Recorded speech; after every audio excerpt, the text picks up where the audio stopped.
दुनिया की तमाम ताजा तरीन खबरें जानने के लिए आवाज इंडिया न्यूज को सब्सक्राइब करना ना भूलें और साथ ही बेल आइकन को जरूर दबाएं। राष्ट्रपति चुनाव को लेकर राजस्थान में मुख्यमंत्री अशोक गहलोत ने जयपुर में प्रेस कॉन्फ्रेंस कर सभी पत्रकारों को बताया है कि यूपीए की ओर से राष्ट्रपति पद के प्रत्याशी यशवंत सिन्हा को सभी विपक्षी पार्टियों ने मिलकर ये चुनाव लड़ने की जिम्मेदारी दी है, जिसे यशवंत सिन्हा बखूबी निभाने की कोशिश कर रहे हैं। उन्होंने सभी पार्टियों से यशवंत सिन्हा को समर्थन और सहयोग देने की अपील की है। यशवंत सिन्हा ने बताया कि ये जो चुनाव हो रहा है वह असाधारण परिस्थिति में हो रहा है, क्योंकि सभी को पता है कि देश में आज माहौल किस तरह का हो रहा है। वही भाजपा सत्ता पक्ष के लिए खरीद फरोश करते हुए अन्य राज्यों में सरकार बनाने का कार्य कर रही है, जो नियम विरुद्ध है। साथ ही हम देख रहे हैं कि देश में घृणा का माहौल है, जो जानबूझकर पैदा किया जा रहा है, जिससे आम जन को नुकसान हो रहा है और ये सब कुछ बीजेपी सरकार में खुलेआम हो रहा है। इसलिए मेरी विपक्षी पार्टियों से अनुरोध है कि मेरा समर्थन करते हुए सहयोग करें। उन्होंने आगे बढ़ करके सरकार अन्य पार्टी की थी, राजस्थान में कांग्रेस की थी, वहाँ बीजेपी की थी, तब भी इन्होंने पूरी इमदाद करी। तो हमेशा से ये हर एक सहयोगी रहे हैं। पूरे देश के लोग जानते हैं, हर पार्टी के लोग जानते हैं कि इनका व्यवहार किस प्रकार व्यवहार कुशलता के सामने आया था। इसलिए इस मौके पर मैं कहना चाहूँगा कि इनका चुनाव में वैसे तो 15 चुनाव आज तक हुए राष्ट्रपति के, 15 में से एक चुनाव सिर्फ निर्विरोध हुआ है, बाकी हमेशा चुनाव ही हुआ है। पर इस बार चुनाव में खड़ा होना, ये लड़ाई विचारधारा की है। ये लड़ाई विचारधारा की है, ये कोई व्यक्तिगत लड़ाई नहीं है, लड़ाई विचारधारा की है और कोई व्यक्ति विशेष के चुनाव की बात नहीं है। जो हालात बना रखे हैं देश के अंदर, जिसमें अभी प्रकाश डालेंगे यशवंत सिन्हा जी खुद आपके सामने, चारों ओर हाहाकार मचा हुआ देश के अंदर, धज्जियां उड़ रही है संविधान की, लोकतंत्र खतरे के अंदर है। ये बात सामने है देशवासियों के, लोग डरे हुए बोलते नहीं हैं। ईडी, इनकम टैक्स, सीबीआई के तो आतंक मचा रखा उन लोगों ने। सबको मालूम है कि किस प्रकार से खुला और बिना भय के वो जो शासन चला रहे हैं, वो सबके सामने है। चिंताजनक हालात है, तनावपूर्ण हालात है देश के अंदर, हिंसा हो रही है, परवाह नहीं है। हम बार बार मांग करें प्रधानमंत्री जी से, आप अपील करो देशवासियों को कि देश में शांति, सद्भाव, भाईचारा रहे और हम बर्दाश्त नहीं करेंगे हिंसा को। ये कहने में क्या हर्ज है? आज तक प्रधानमंत्री की मुंह से बातें नहीं निकली। तमाम विपक्षी पार्टियां मांग कर चुकी है प्रधानमंत्री जी से कि आप खुद आगे आके देश को संबोधित करो, क्यों नहीं कर रहे हैं? ये पता नहीं क्या स्थिति है। कई कानून है जो बिना पार्लियामेंट में डिस्कशन में पास हो रहे हैं। आप समझ जाइए कि कहाँ जा रहा लोकतंत्र है। अब अग्निपथ लेके आ गए बिना कोई सलाह के। महंगाई, बेरोजगारी की तो हदें पार हो गई है। करप्शन चरम सीमा पार कर चुका है। मीडिया के ऊपर दबाव है आप लोगों पर, आपके ऊपर मतलब आपके मालिकों पर। तो आप क्या कर सकते हैं? आप तो बहुत दिन भर मेहनत करने वाले लोग हैं, पर आप क्या कर सकते हैं? आपकी तो सीमाएं लिखने की, वीडियोग्राफी करने की। मालिक लोग सीबीआई, इनकम टैक्स। मंत्री अशोक गहलोत साहब।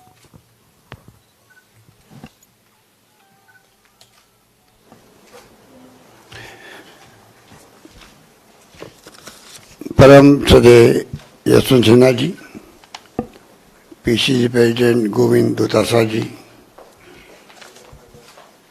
सुधींद्र कुलकर्णी जी, महेश जोशी जी, महेंद्र चौधरी जी, प्रणव झा साहब, यहाँ उपस्थित मेंबर पार्लियामेंट नीरज डांगी जी और मेरे प्रेस के साथियों, सबसे पहले मैं यशवंत सिन्हा जी का यहाँ पर हार्दिक स्वागत करता हूँ।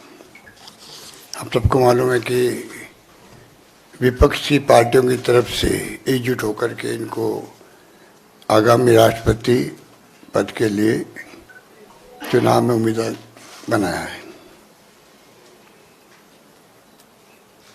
मुझे खुशी है कि एक बहुत ही अनुभवी राजनेता को अवसर मिला है कैंडिडेट बनने का देश के राष्ट्रपति के रूप में।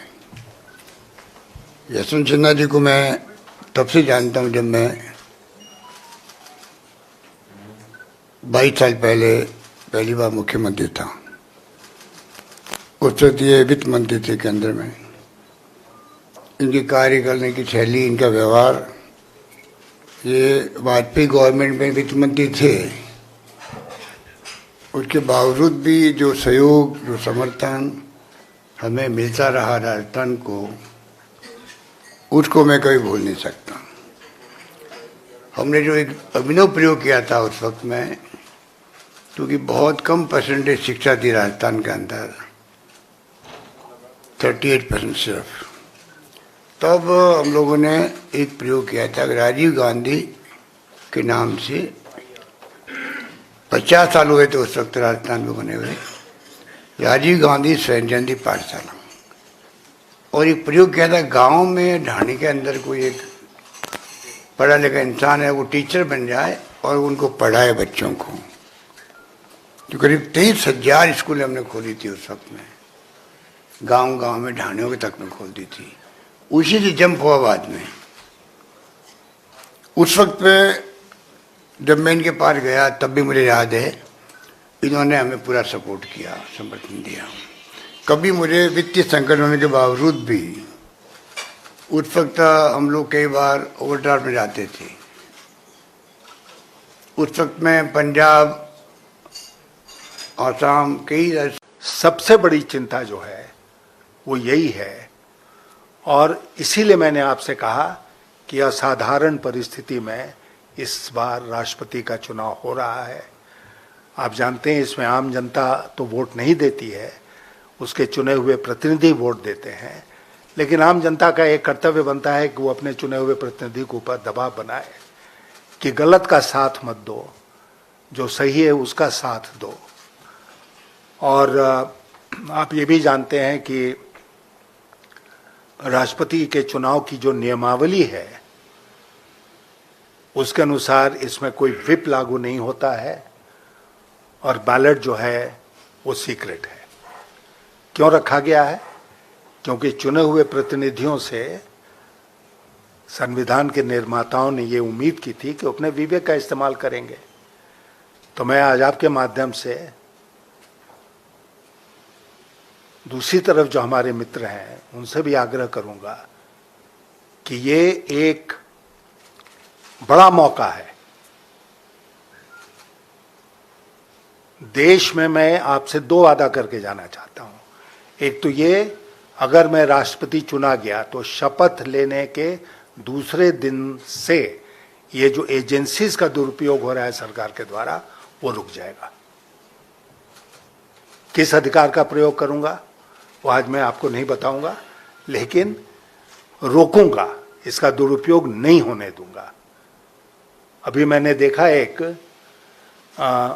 अशोक गहलोत जी छत्तीसगढ़ में कोई इनकम टैक्स रेट, उस दिन मैं गया था तो चीफ मिनिस्टर बघेल कह रहे थे कि लगातार इनकम टैक्स का रेट हो रहा है, ये हो रहा है, और जिस बिजनेसमैन के ऊपर रेड हो रहा था उसने कहा कि उसको उसके ऊपर इनकम टैक्स का दबाव है कि सरकार को गिराओ। ये जो दुरुपयोग हो रहा है इसको पूरी तरह से रोका जाएगा, और प्रधानमंत्री जी को बार बार कहने के बाद गहलोत जी के, प्रधानमंत्री जी इन मुद्दों पर जो खामोश हैं, तो प्रधानमंत्री जी को मैं कहूंगा राष्ट्रपति भवन बुलाकर कि आप बोलिए इन मुद्दों पर, खामोश मत रहिए, अशोक गहलोत जी की बात मानिए और अपने उद्गार इस पर व्यक्त कीजिए। इतना मैं कहना चाहता था। धन्यवाद।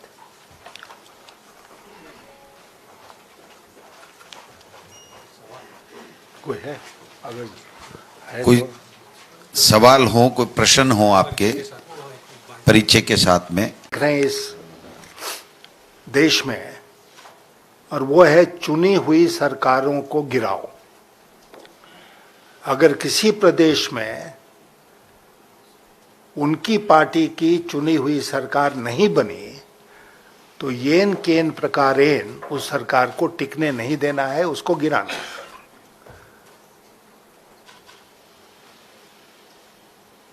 और वो उपमा देना, तुलना करना तो शायद गलत होगा, लेकिन जैसे रात में कुछ लोग निकलते हैं और लोगों के घरों को देखते हैं कि कौन सी कमजोर दीवार है जिसमें सेंध लगाई जा सकती है, उस तरह रेकी किया जाता है। कौन कमजोर कड़ी है, कितनी कीमत पर ये कमजोर कड़ी हमारे हाथ में आ सकती है, और उसके बाद एक एक करके प्रदेशों में सरकारों को गिराने का। अभी बताया सीएम साहब ने कहाँ कहाँ हम लोगों ने ये खेल देखा। अभी महाराष्ट्र में देखा इसको, और गोवा में तोड़ रहे हैं वो कांग्रेस पार्टी को।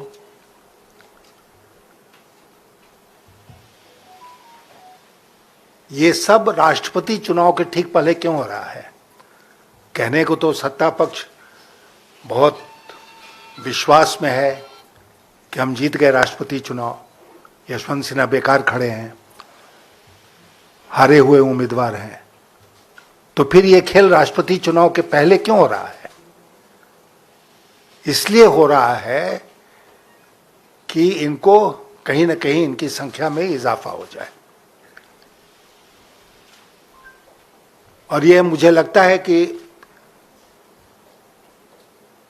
हम सबका, मैं भी बहुत लंबे अरसे से प्रशासन और राजनीति में रहा हूं, ऐसा माहौल मैंने कभी देश में नहीं देखा है कि एकमात्र उद्देश्य है कि केवल हम राज करेंगे और हम किसी दूसरे को सत्ता में बर्दाश्त नहीं करेंगे। यहां जो खेल हुआ, मैं बधाई देना चाहता हूं अशोक गहलोत जी को कि उन्होंने उसका मुकाबला किया और उनको परास्त किया, लेकिन सतत सावधानी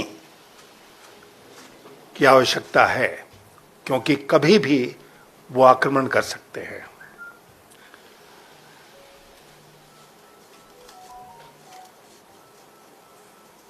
अब आप देखिए, एक बात आपको बताता हूं, क्योंकि कि आज मुझे अपने अभियान के दरमियान जयपुर राजस्थान आने का मौका मिला है। मैं कई राज्यों से घूमता हुआ आज आपके बीच में आया हूं,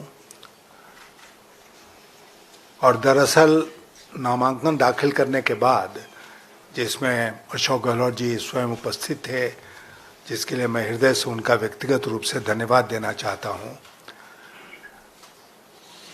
उसके बाद से हम लगभग लगातार ही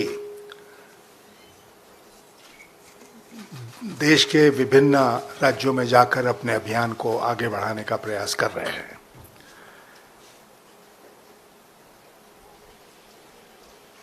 आज यहां पर जो आश्वासन आपने दिया है समर्थन का, उसके लिए मैं आपको हृदय से धन्यवाद देता हूं।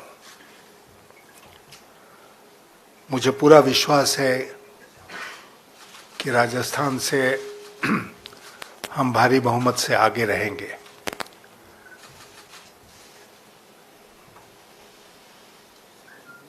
मित्रों, वैसे तो राष्ट्रपति के चुनाव आते हैं और चुनावों की तरह निकल जाते हैं, और खास करके राष्ट्रपति के चुनाव में बहुत ज़्यादा राजनीति नहीं होती है। गहलोत जी ने बिल्कुल सही कहा कि सरकार चाहती तो सर्वानुमति बन सकती थी, और इस संवैधानिक पद की गरिमा को देखते हुए शायद ऐसा होता तो बेहतर होता, लेकिन सरकार ने इसके बारे में कोई गंभीर प्रयास नहीं किया। एक औपचारिकता निभाई।